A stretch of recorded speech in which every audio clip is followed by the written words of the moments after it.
Hey everyone, it's Jonathan, and today's episode is another kind of a bonus episode, another Q&A with a fellow film fan in the online community. Today my friend Lisa is joining me, and this is actually kind of a pre-show for this week's episode of Every Version Ever, which you can find on Friday over on the Every Version Ever YouTube podcast, or on the new YouTube channel. Lisa and I met through a mutual friend, another frequent guest on the show you may already know, Rachel Wagner.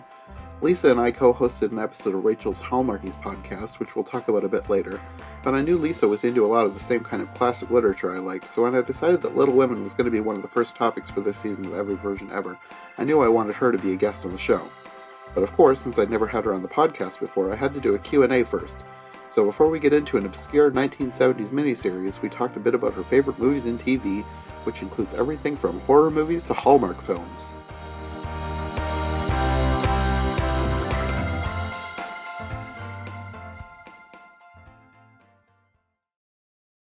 So first thing I always ask is just tell us a little bit about yourself.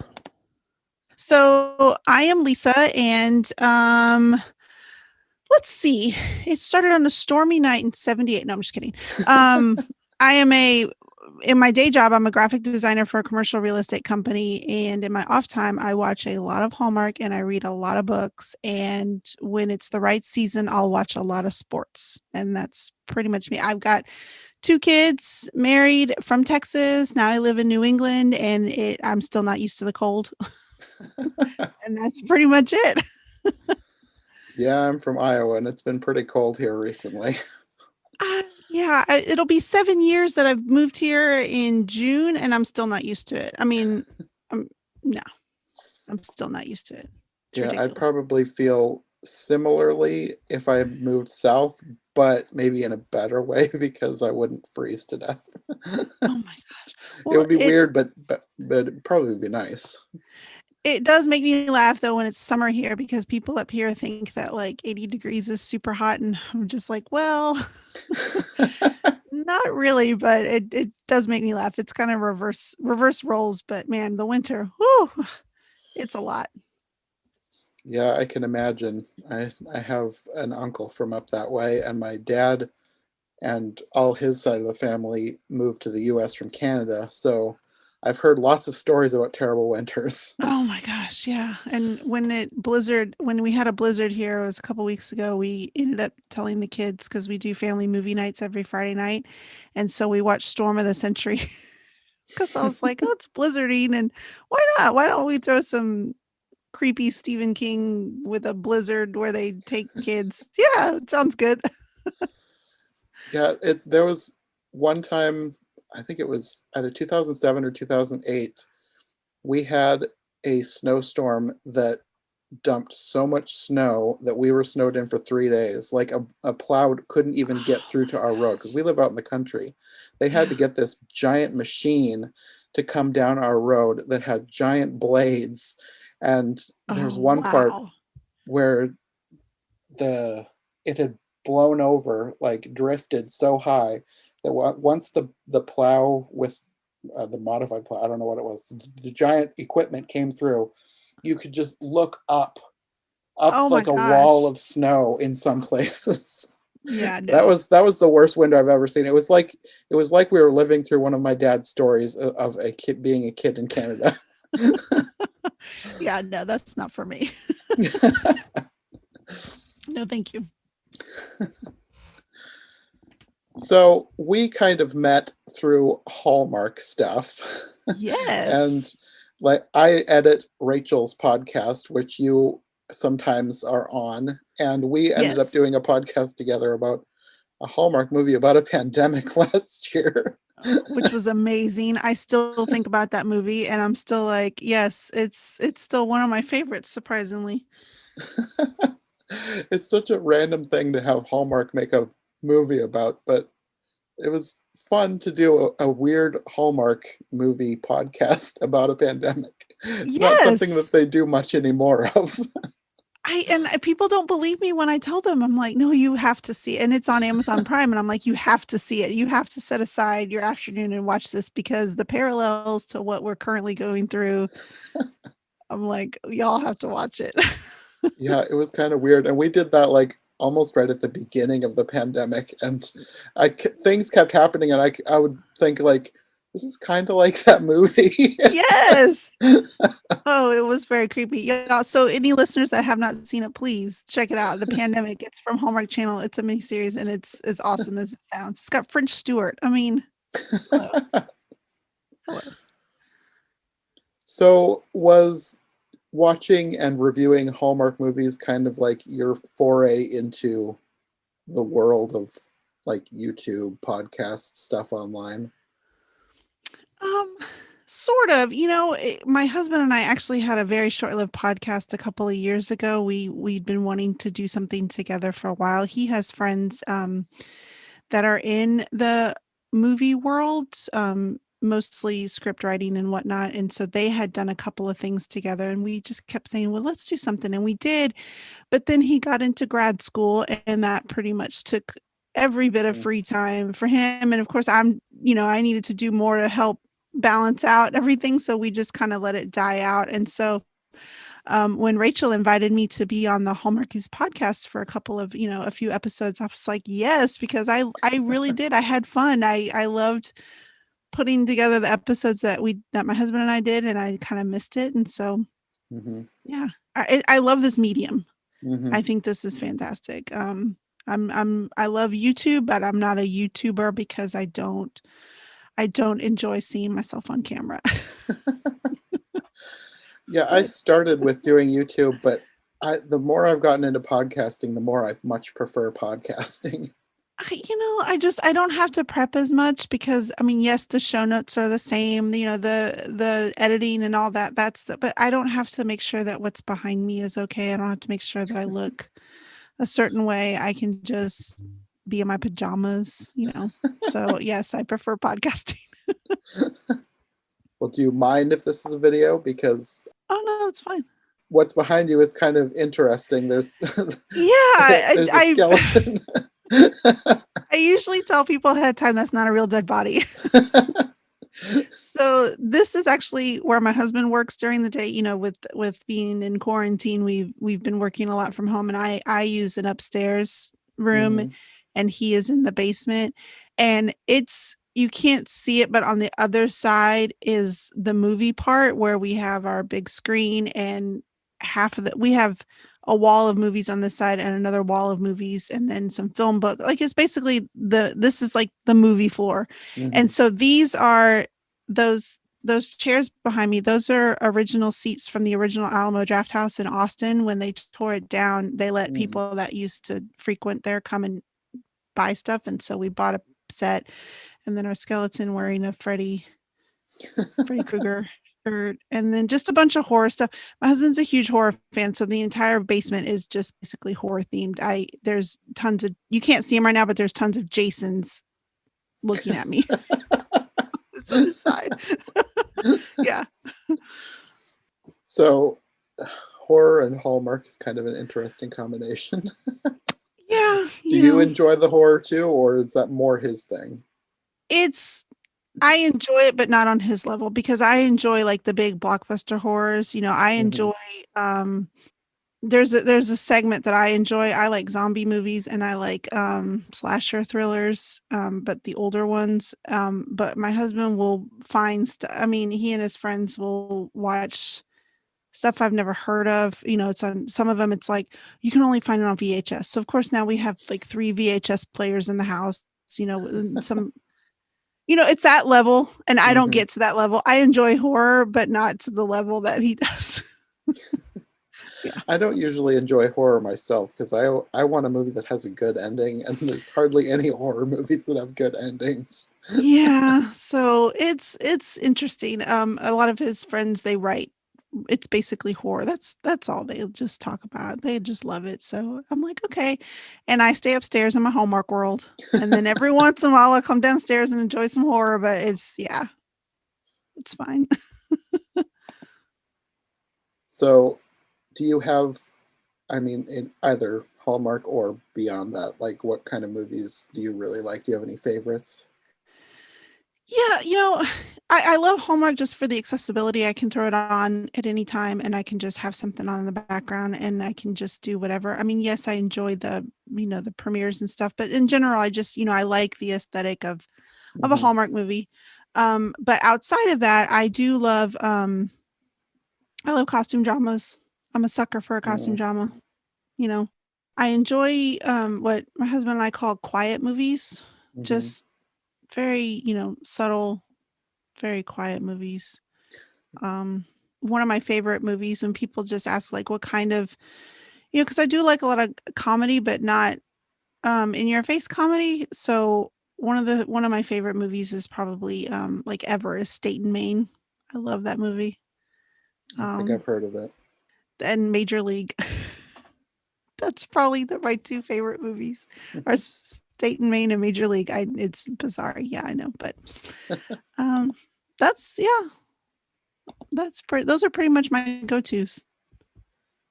So I know Hallmark does a lot of TV shows. Do you get into the TV shows side of it, or do you watch TV? Do you have any favorites? I have tried and I enjoy Good Witch. I do enjoy that show. I was really excited to dig into Chesapeake Shores when it first debuted because it was a new series and I'd never started a new series from day one on Hallmark. And I was super into that one. The last couple seasons have not been for me, but I'm keeping with it. I'm staying strong. I'm like, I do I'm that here. too.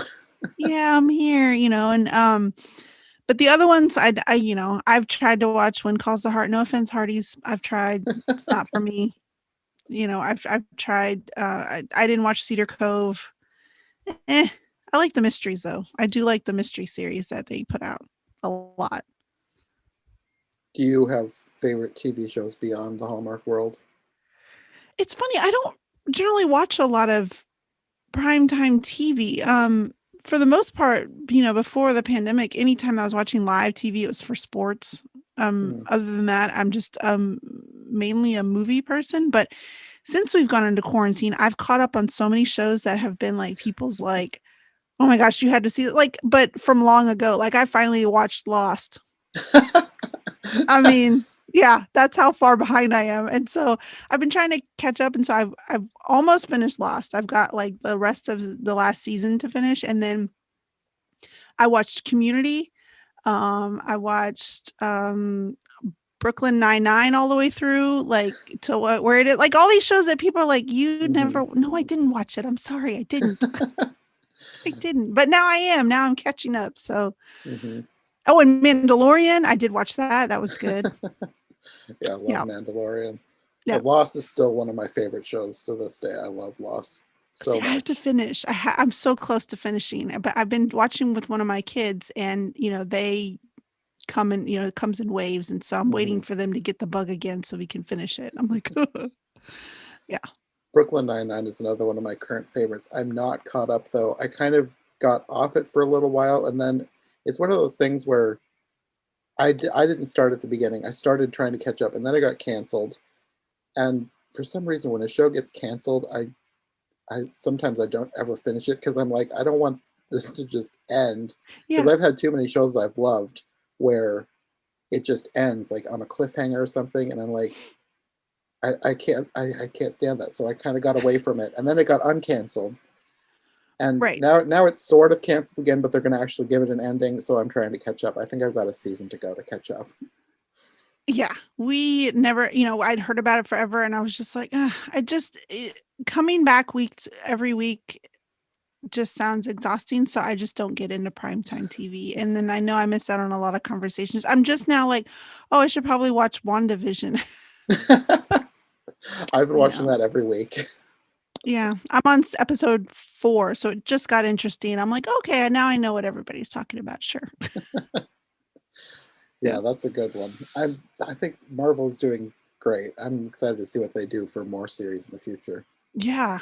Yeah. I'm digging this one. I can see why everybody every week is like, oh my gosh, WandaVision. Yes, I get it. Yeah.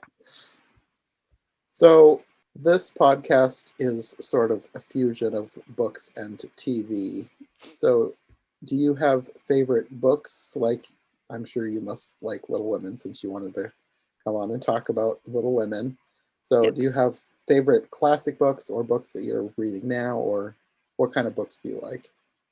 So in terms of classics, because when we're talking about books and movies, yes. I mean, I'm a huge Jane Austen fan. I mean, I know that it's most women. I mean, there are some that aren't, but there it is.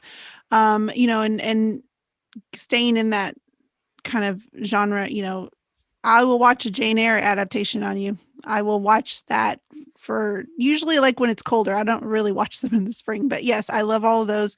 As far as, books, I pretty much gravitate towards two types. I mean, romance, of course, because I mean, hello, Hallmark and costume dramas. Of course, I'm going to like romance, but I Hmm. also love a good cozy mystery. I love a good thriller.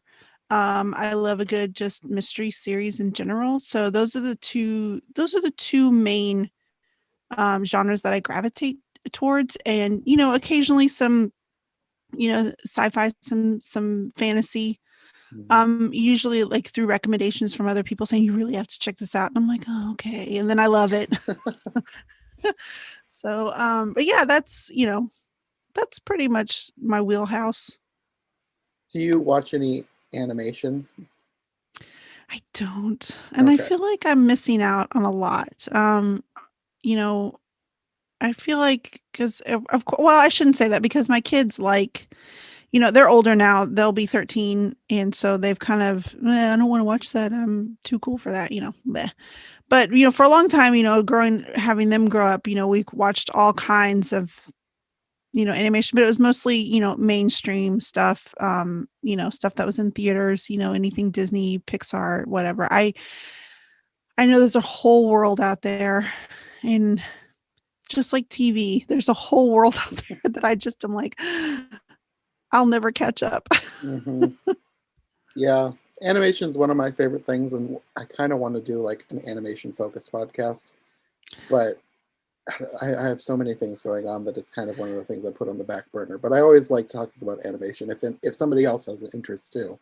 I mean, I'm not a person that does, because I'm thinking, oh, this is not for me. This is not for adults. There's so much out there, and I Hmm. know so little about it. And I think there are times when I watch, certain animated features that I'm blown away Hmm. by what people are creating. So I understand. I mean, I see the value and I see the beauty in it. I just know next to nothing about it. Yeah, there's a lot out there, and after this year, there might be even more. I read the other day about a lot of studios are like trying to do more animation because it can be done remotely. Yeah. We keep telling I keep telling my kids that whenever we did watch them, like, y'all could be animators. Y'all could do this for I'm like, y'all could work in animation, but they're like, lady, let us watch the movie. Leave us alone. One last question that I always ask people that I just think is a really interesting discussion Sure. is what is the first movie that you remember seeing in the theater? Oh gosh.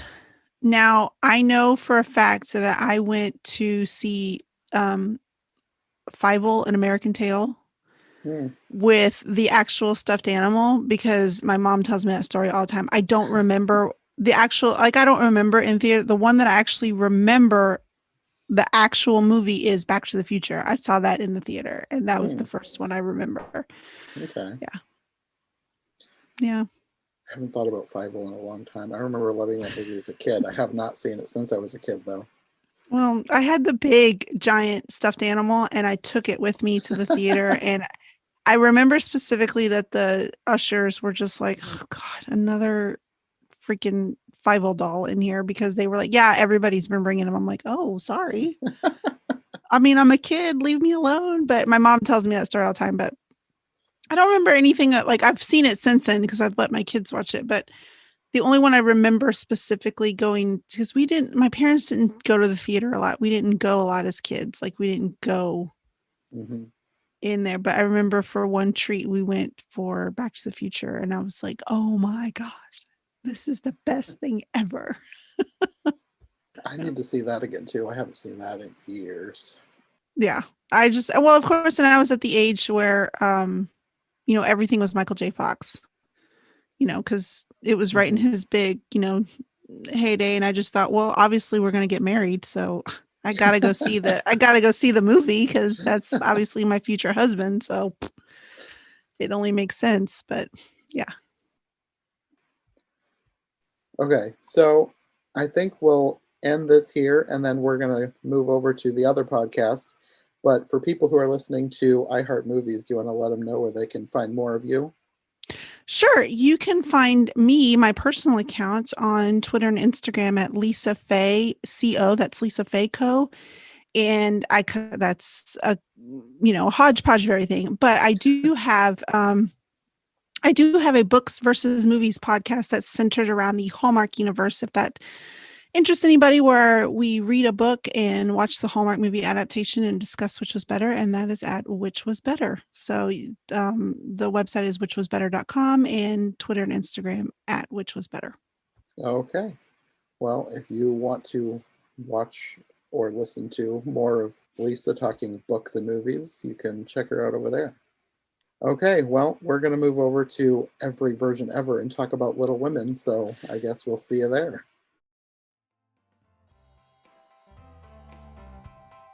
Thanks again to Lisa for joining me for this episode. If you want more from her, I'll have her links in the description below. And of course, this Friday she'll be joining me over in Every Version Ever to talk Little Women. So here's a bit of a teaser of the conversation to come. So, Little Women. Did you read this as a kid? This is probably one of your favorites, since this is one you were eager to talk about any version of. Yes, I did read this as a kid, but it was interesting because it was one of those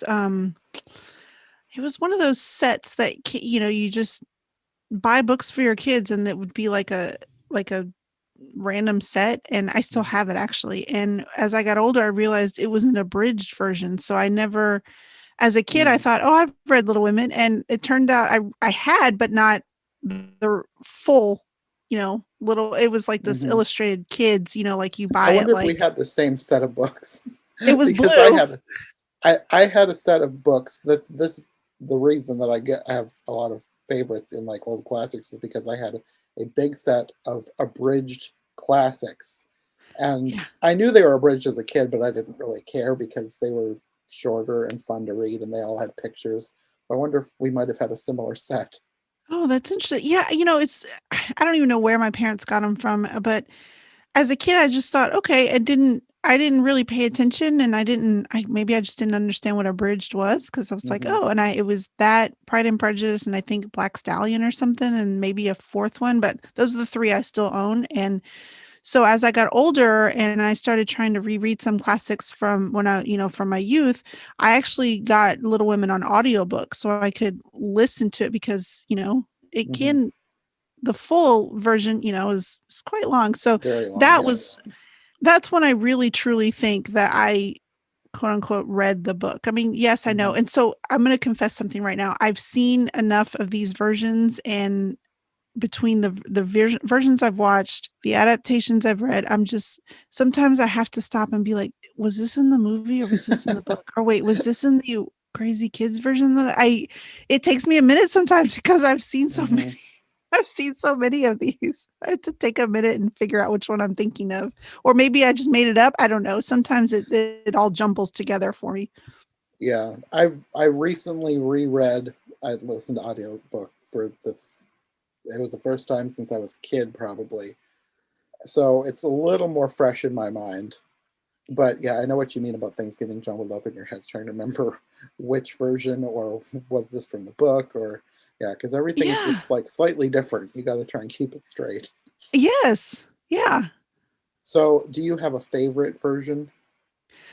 Um, you know, I'm a big proponent of whichever one was your entry into things is usually ends up being your diehard favorite. So when it comes to the, TV and movie adaptations, the first one that I saw was the 94 version. Mm. So that's the one that I'm like, nothing else compares. Go away, everybody else.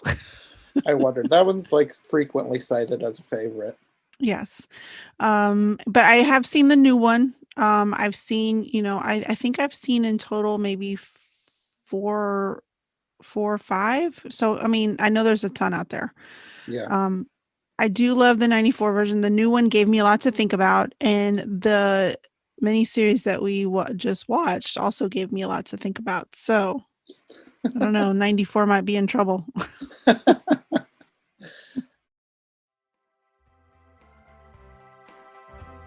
This Friday, Lisa and I are going to be talking about an obscure television adaptation of Little Women from the 1970s over on Every Version Ever, and this will be the first of a two-part episode. This 1978 miniseries starred a bunch of big names from the time, including Captain Kirk himself, William Shatner, playing Professor Bear. There was so much to talk about that we ended up making 2 episodes out of it, so you're not going to want to miss that. Make sure you're subscribed, and we'll see you over on Every Version Ever. Thanks for listening.